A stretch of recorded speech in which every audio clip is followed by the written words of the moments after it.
সবাইকে। আপনারা ভালো আছেন? আলহামদুলিল্লাহ।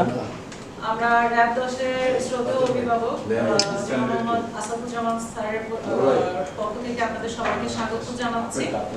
আজকে আমাদের যে একটা চাঞ্চল্যকর একটা অপহরণ মামলার যে ভিকটিমকে আমরা উদ্ধার করেছি, সেই বিষয়ে আমরা আপনাদের সাথে কথা বলবো।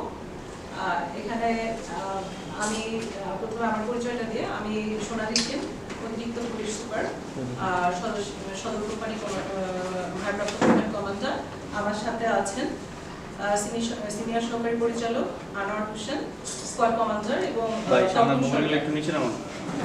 তো আমরা আজকে যে বিষয় নিয়ে কথা বলতে চাচ্ছি, যে অটোরিকশা চালক সুন্দর আলীকে আটকে রেখে 2 লক্ষ টাকা মুক্তিপণ দাবি করেছে যে আটককারী যে চক্র, সেই চক্রের সদস্য কুদ্দুস এবং জুয়েল রানা ওরফে কুত্তা জুয়েলকে সহ 4 জনকে আমাদের এই র‍্যাব 10 এর একটা চৌকস টিম আটক করেছে।